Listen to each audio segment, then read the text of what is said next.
Nearly 10 years ago, precisely on Wednesday, June 3rd, 2015, Prince, my mentee, lost his best friend in one of Ghana's most devastating disasters, a flood and fire that claimed over 200 lives.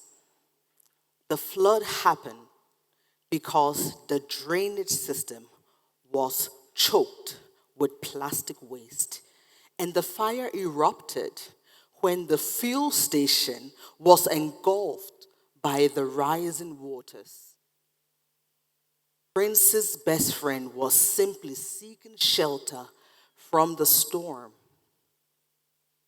Never made it home. Days later, Prince read about what led to the tragedy.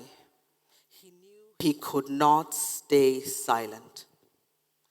He was a software engineer at the time, but he put everything aside to clean up the very streets that the flood had taken so many lives.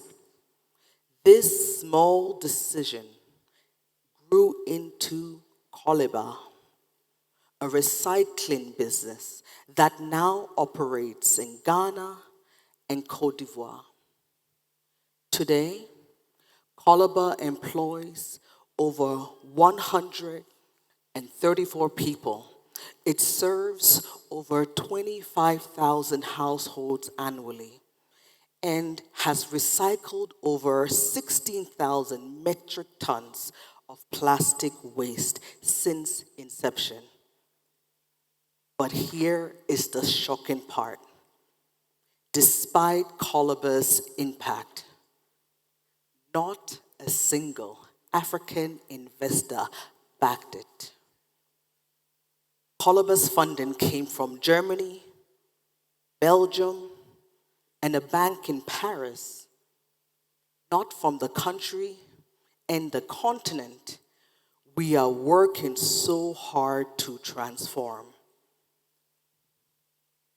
This is why I am here today. Because if Africa is going to rise, if our economies are going to thrive, we must bet on ourselves. We must invest in ourselves.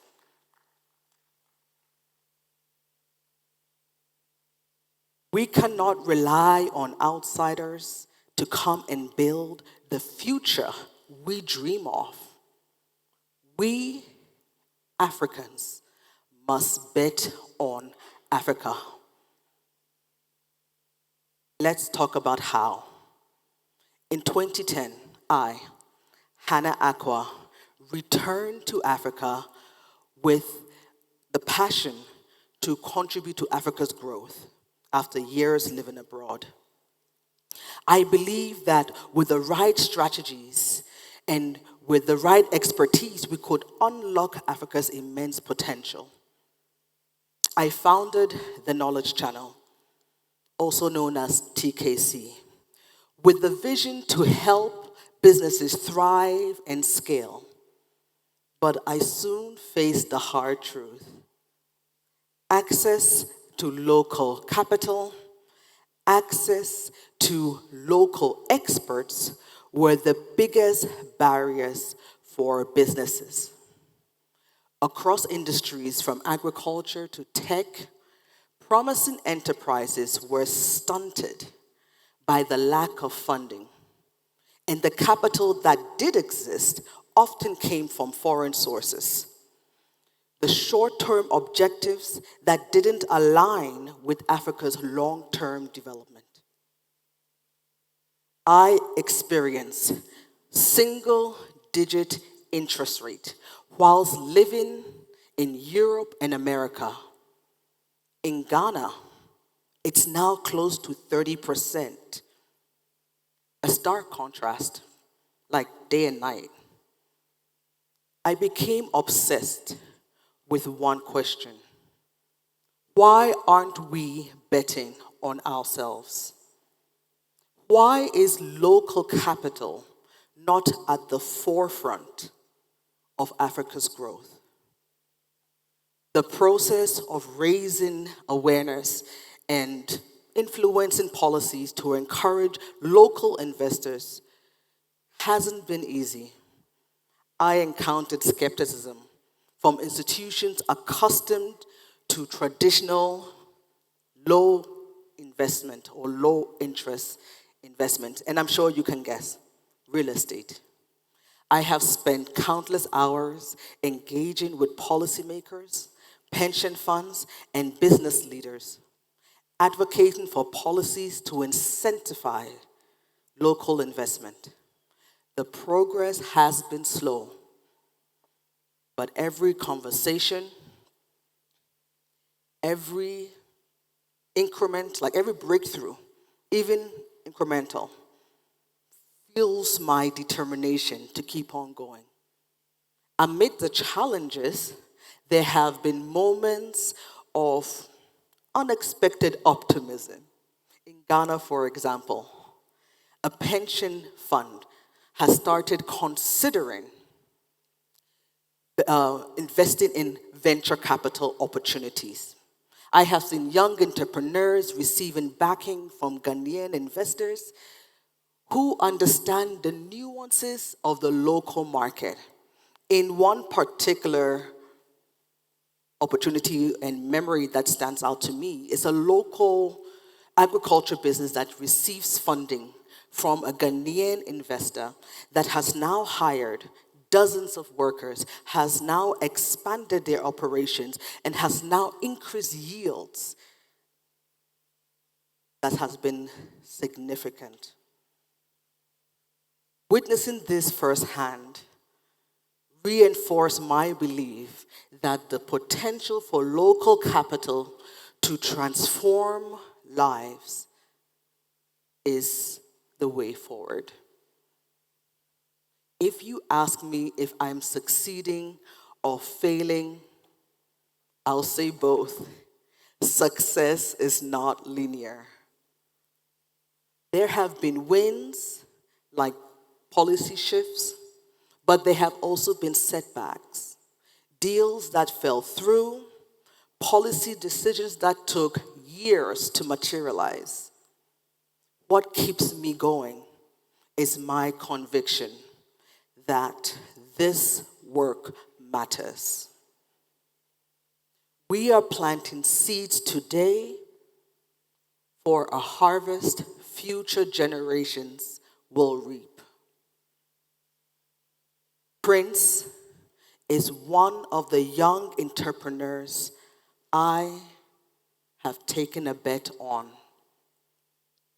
This decision is rooted in my passion for capacity building, recognizing the immense potential that lies in the youth, in Africa's youth.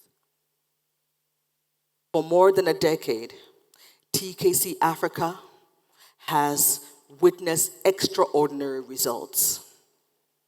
We have provided scholarships for over 5 students across global business schools. We have supported and consulted over 100 businesses. We have also supported and, let me say, trained and mentored over 2,000 individuals and trained over 4,000 individuals. And we have also supported over 15,000 SMEs by providing them with investment readiness training. I remain committed to reinvesting in Africa, giving back to the continent that has blessed me so much. Isn't this our home? Our motherland after all? If those of us won't take care of it, then who will? As a female entrepreneur, I am deeply committed to empowering young women and young ladies to thrive professionally, personally, and spiritually. Through mentorship, leadership development, skills training, confidence building initiatives. I strive to cultivate a generation where women are not only ambitious, but also equipped to drive meaningful change. I firmly believe, and TKC firmly believes, that when we empower women, we uplift entire communities. Africa's long-term development depends on the collective investment of human capital. Yes, I have thought of giving up several times. Between the buzzing of mosquitoes and the droning of generators, I persevered to prove that the bet on local investment and local entrepreneurs and local experts is the way to go. It hasn't always been glamorous, but the vision of Africa's potential keeps me going. The weight of advocacy can be overwhelming, but there are nights when I questioned if this vision was too ambitious. But then I remembered why I started. I think about the agriculture business, about the entrepreneurs, and how they now employ hundreds of staff. And most importantly, I think about the local pension and insurance firms that have given me the opportunity to engage them, open their hearts, their wallets, to invest in local fund managers and SMEs. Their success reminds me that this isn't just about capital. It's about dignity, opportunity, awareness of Africa's ability to shape its destiny. My biggest hope is that in 3 years, we will see local investors take the center stage. I envision pension funds, insurance companies, individuals proudly investing in African ventures. I imagine a Ghana where 50%, at least 50% of venture capital of private equity comes from local sources. The capital that understands the local context and is committed to long-term growth. So if there is one message I would like to leave with you today, it's this: Africa's future lies in our hands. We have the resources, the expertise, and frankly, the obligation. We now must believe in ourselves enough to invest in our future. For what local investment cannot do does not exist. Thank you for listening. Let's bet on Africa together.